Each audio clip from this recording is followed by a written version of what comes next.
Dear students, this is Praveen Kumar Agrawal from Management Department. Welcomes you in my today's lecture of Principles of Economics. Lecture में हम discuss करेंगे What are the different functions of profit? Profit के main functions क्या क्या है? जब हम profit की बात करते हैं, then profit is the primary and ultimate objective of all the business organization. कोई भी बिजनेस ऑर्गेनाइजेशन हो, जब वो अपने बिजनेस को स्टार्ट करती है तो उसका प्राइमरी और अल्टीमेट ऑब्जेक्टिव होता है to earn more and more profits. The expectation of earning higher profits of business organisations induce them to invest money in new ventures. This results in larger employment opportunities in the economy, which further raises the level of income. यानी कि कोई भी particular entrepreneur है या कोई भी business person है, वो किसी भी पर्टिकुलर बिजनेस में पैसा कब लगाएगा? जब उसको उस बिजनेस से हायर प्रॉफिट्स की अर्निंग की एक्सपेक्टेशंस होंगी. जितना ज़्यादा उसको प्रॉफिट की एक्सपेक्टेशंस होंगी और उसे लगेगा कि इस पर्टिकुलर बिजनेस ऑर्गेनाइजेशन में या इस पर्टिकुलर इंडस्ट्री में ज़्यादा से ज़्यादा प्रॉफिट अर्न किया जा सकता है, तो वो क्या करेगा? वो नए नए वेंचर्स के साथ में अपने पैसे को वहाँ इन्वेस्ट करने के लिए रेडी रहेगा. जब ऐसा होगा तो इससे एम्प्लॉयमेंट अपॉर्चुनिटीज़ भी लार्ज वे में क्रिएट होंगी इकोनॉमी के अंदर. और जब लार्ज लेवल पर एम्प्लॉयमेंट अपॉर्चुनिटीज़ अवेलेबल होंगी, एम्प्लॉयमेंट प्रोवाइड किया जाएगा, तो इससे जो लेवल ऑफ इनकम है वो भी रेज होगा. यानी कि अगर देखा जाए तो प्रॉफिट के चांसेस अगर ज़्यादा हैं तो उस केस में नेशनल इनकम के बढ़ने के चांसेस भी ज़्यादा रहते हैं. तो कुल मिला के जो प्रॉफिट है जो बिजनेस के द्वारा जनरेट किया जाता है वो इकोनॉमी को डेवलप करने में एक इंपॉर्टेंट रोल को प्ले करता है from the side of the business operation. तो ये तो बात हो गई एक ओवरऑल वे में. अब हम इसके कुछ पर्टिकुलर फंक्शंस को स्टडी करते हैं, क्या क्या फंक्शंस इसके द्वारा परफॉर्म किए जाते हैं. तो there are the main functions of profit. क्या क्या है वो functions? The very first one is the tool for measuring performance. अगर आपको परफॉर्मेंस को मेजर करना है in regard of the organisation कि वो किस तरीके से परफॉर्म कर रही है, तो हम उसकी प्रॉफिट कंडीशन के बेसिस पर उसकी परफॉर्मेंस को मेजर कर सकते हैं. जैसे अगर कोई ऑर्गेनाइजेशन है जो लगातार हाईएस्ट प्रॉफिट को अर्न कर रही है, लगातार प्रॉफिट पे प्रॉफिट अर्न करे जा रही है और लगातार अपने आप को डेवलप कर रही है, ग्रोथ कर रही है उसकी, तो उस केस में हम क्या कहेंगे कि that particular firm is performing in its best way. वो प्रॉपर वे में अपनी परफॉर्मेंस को प्रोवाइड कर रही है. लेकिन अगर कोई फर्म है जो एनफ प्रॉफिट को अर्न नहीं कर पा रही है या नेगेटिव वे में अपने प्रॉफिट को अर्न कर रही है, तो हम ये कहेंगे कि that particular firm is not performing in a well way. तो एक तरीके से परफॉर्मेंस को मेजर करने का एक टूल रहता है प्रॉफिट. दूसरा क्या है इसका function? Source of covering cost. Cost को कवर करना है, तो कॉस्ट को कवर करने के लिए क्या जरूरी है? प्रॉफिट. जब तक प्रॉफिट नहीं होगा तब तक आपकी कॉस्ट भी रिकवर नहीं होगी. क्यों? क्योंकि जब आपने बिजनेस को स्टार्ट किया तो इसमें आपने डिफरेंट टाइप की कॉस्ट को इनकर किया.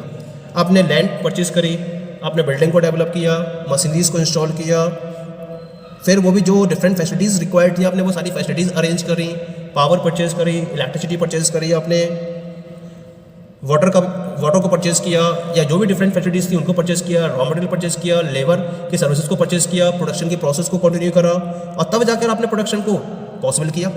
तो यहाँ तक आने के लिए आपने डिफरेंट टाइप की कॉस्ट को फॉलो किया. अगर आपको प्रॉफिट नहीं होगा आपके बिजनेस से तो क्या होगा? आप इस कॉस्ट को रिकवर नहीं कर पाएंगे, क्योंकि प्रॉफिट ही इस कॉस्ट को रिकवर करता है.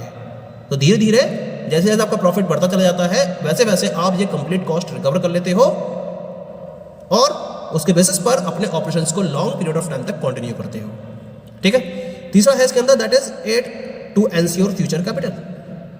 फ्यूचर में आपको अपने बिजनेस को एक्सपेंड करने के लिए कैपिटल की रिक्वायरमेंट होती है. ये कहाँ से आएगी आपके पास? एक तरीका रहता है इसमें कि अगर आपके पास प्रॉफिट अर्न हो रहा है तो इस प्रॉफिट को क्या करते हो, आप अपनी कैपिटल में इन्वेस्ट कर देते हो। तो एक तरीके से ये आपकी फ्यूचर कैपिटल को एंश्योर करती है अगर आपको लगातार प्रॉफिट हो रहा है तो। और नहीं हो रहा है प्रॉफिट तो इसके लिए आपको और भी अरेंजमेंट करने पड़ते हैं, जिससे आपकी लायबिलिटीज़ क्या होती है, लगातार इंक्रीज होती चली जाती हैं। लेकिन अगर प्रॉफिट जनरेट कर रहे हो तो उससे आपकी लायबिलिटीज़ इंक्रीज नहीं होती है और बिना लायबिलिटी के इंक्रीज हुए आपकी फ्यूचर कैपिटल की एंश्योरिटी हो जाती है। Next function is market entry signal to new firms. जब किसी पर्टिकुलर इंडस्ट्री में कोई फर्म ऑपरेट कर रही है और वो लगातार सुपर नॉर्मल प्रॉफिट या एबनॉर्मल प्रॉफिट को अर्न कर रही होती है तो उन पर्टिकुलर फर्म के लिए ये एक सिग्नल की तरह होता है जो उस इंडस्ट्री में एंटर करना चाहती हैं। जब वो देखती हैं कि ये फर्म सुपर नॉर्मल प्रॉफिट को अर्न कर रही हैं तो वो भी इन इंडस्ट्रीज में अपनी एंट्री के लिए एफर्ट करना स्टार्ट कर देती हैं। Next function of profit is more demand for factor resources. जब हम फैक्टर रिसोर्सेज की बात करते हैं, अगर फर्म का प्रॉफिट ज़्यादा होगा तो ये क्या करेगी, अपने ऑपरेशंस को एक्सपेंड करेगी और ऑपरेशंस को एक्सपेंड जब करेगी तो उसके बेसिस पर उसको ज़्यादा फैक्टर रिसोर्सेज की रिक्वायरमेंट होगी। तो ज़्यादा प्रॉफिट का मतलब होगा ज़्यादा प्रोडक्शन और ज़्यादा प्रोडक्शन का मतलब होगा ज़्यादा फैक्टर रिसोर्सेज की डिमांड। ठीक है। Next one is investment in research and development. More and more profit when earned by any of the firm, then it results in research and development program. तो firm क्या करती है, research and development programmes में अपने investment को follow करना start कर देती है, क्योंकि अब वो क्या चाहती है, प्रॉपर इन्फॉर्मेशन के थ्रू प्रोडक्शन को पॉसिबल करना चाहती है। क्योंकि रिसोर्सेज कम होते हैं तब तो पॉसिबल नहीं होता है रिसर्च एंड डेवलपमेंट में अमाउंट को इन्वेस्ट करना, लेकिन जब एनफ क्वांटिटी में रिसोर्सेज अवेलेबल हो जाते हैं तो फर्म रिसर्च एंड डेवलपमेंट पर पैसा खर्च करते हुए, इन्वेस्ट करते हुए प्रॉपर वे में प्रोडक्शन को पॉसिबल करती है। Next function is reward for share holders. जितना ज़्यादा प्रॉफिट होगा फर्म का, शेयर होल्डर्स का रिवॉर्ड उतना ही ज़्यादा बढ़ता चला जाएगा। वो उतने ही ज़्यादा एक्साइटेड रहेंगे about the performance of the company और organisation. Next one is the signals about the health of the economy.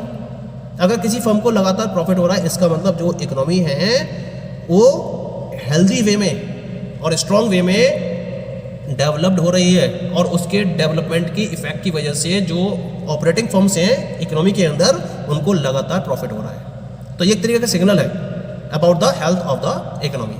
Okay, and the last one is the stability in adverse situation. यानी कि अगर कोई भी एडवर्स सिचुएशन फेस करनी पड़ती है economy में तो उस एडवर्स सिचुएशन में भी स्टेबिलिटी की कंडीशन को मेंटेन किया जा सकता है अगर फर्म पहले से ही एनफ प्रॉफिट को अर्न करती आ रही है। उस प्रॉफिट के बेसिस पर ये एडवर्स सिचुएशन में भी स्टेबिलिटी की कंडीशन को गेन कर सकती है। Okay, so these all are the different functions of profit. Now we will discuss about the concept of gross profit and net profit. क्या कॉन्सेप्ट है ग्रॉस प्रॉफिट का और क्या कॉन्सेप्ट है नेट प्रॉफिट का। ग्रॉस प्रॉफिट को हम accounting profit के नाम से भी जानते हैं और नेट प्रॉफिट को हम इकोनॉमिक प्रॉफिट के नाम से भी जानते हैं। तो पहले हम बात करेंगे यहाँ पर about the concept of gross profit. क्या मतलब है ग्रॉस प्रॉफिट का। ग्रॉस प्रॉफिट और account profit is the surplus left with the entrepreneur after all explicit costs have been paid out as recorded in the books of account. यहाँ दो type की cost हम focus करेंगे, एक होती है एक्सप्लिसिट कॉस्ट और दूसरी होती है इम्प्लिसिट कॉस्ट। ग्रॉस प्रॉफिट में हम केवल और केवल एक्सप्लिसिट कॉस्ट को फॉलो करते हैं, इम्प्लिसिट कॉस्ट को इसके अंदर इंक्लूड नहीं किया जाता है। तो ग्रॉस प्रॉफिट या अकाउंटिंग प्रॉफिट का मतलब होता है the surplus left with the entrepreneur after all explicit costs have been paid out. यानी कि जब सारी की सारी एक्सप्लिसिट कॉस्ट को पे कर दिया जाता है, उसके बाद टोटल अर्निंग में से जो सरप्लस बचता है एंटरप्रेन्योर के पास, उस सरप्लस को हम ग्रॉस प्रॉफिट या अकाउंटिंग प्रॉफिट के नाम से जानते हैं।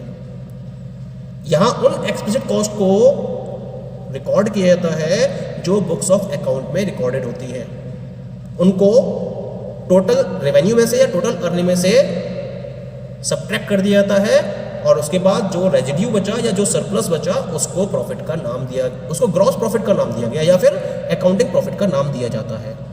या दूसरे शब्दों में हम कह सकते हैं कि gross profit refers to that part of income of a businessman which is available to him after all payments to the contractually hired factors and current obligations। यानी कि ये बिजनेसमैन की इनकम का वो पार्ट होता है जो कॉन्ट्रेक्चुअली हायर्ड फैक्टर्स और करंट ऑब्लिगेशंस को पेमेंट करने के बाद उसके पास बचता है। जितने भी उसके पास कॉन्ट्रेक्चुअली हायर्ड फैक्टर्स थे उसको उसने पेमेंट किया, जो भी उसके करंट ऑब्लिगेशंस थी उसमें उसने पैसा खर्च किया, और टोटल इनकम में से ये सारे पेमेंट करने के बाद जो पार्ट इनकम का उसके पास बचा, that particular part of income is known as the gross profit of the entrepreneur. Clear हो गया यहाँ पर? इसका मतलब हम कह सकते हैं कि जो ग्रॉस प्रॉफिट है, ये जो अकाउंटिंग प्रॉफिट है, it can be calculated by subtracting explicit cost from the total revenue. यानी कि जब हम टोटल रेवेन्यू में से एक्सप्लिसिट कॉस्ट को माइनस कर देते हैं तो जो वैल्यू आई, this is known as the gross profit और अकाउंटिंग प्रॉफिट। क्लियर हो गया? इसका मतलब अगर मैं ग्रॉस प्रॉफिट के कॉन्स्टिट्यूएंट्स की बात करूं तो यहाँ ग्रॉस प्रॉफिट के डिफरेंट कॉन्स्टिट्यूएंट्स मैंने रिप्रेजेंट किए हैं जो एक्सप्लिसिट कॉस्ट में इंक्लूड किए जाते हैं। जो भी उसके पास डेप्रिसिएशन चार्जेस थे वो उसने पे किए, जितने भी इंश्योरेंस चार्जेस थे वो उसने पे किए। कैपिटल में उसे क्या पे करना पड़ रहा है? कैपिटल को इंटरेस्ट। इसी तरह से लैंड की सर्विसेज के लिए उसे रेंट पे करना पड़ रहा है, और लेबर की सर्विसेज के लिए उसे वेजेस पे करने पड़ रहे हैं। तो इन सारे चार्जेस को हम इंक्लूड करते हैं under the explicit cost. Total revenue में से इन सारे चार्जेस को जब हम सब्ट्रैक्ट कर देते हैं, कौन कौन से charges? Depreciation charges, insurance charges, interest on capital, rent on land and wages to labour, तो जो रेस्ट ऑफ द इनकम बची एंटरप्रेन्योर के पास या बिजनेसमैन के पास, उसे हम ग्रॉस प्रॉफिट या अकाउंटिंग प्रॉफिट का नाम देते हैं। पॉइंट क्लियर हो गया? इकोनॉमिक प्रॉफिट के कॉन्सेप्ट को हम नेक्स्ट लेक्चर में डिस्कस करेंगे। Okay, thank you.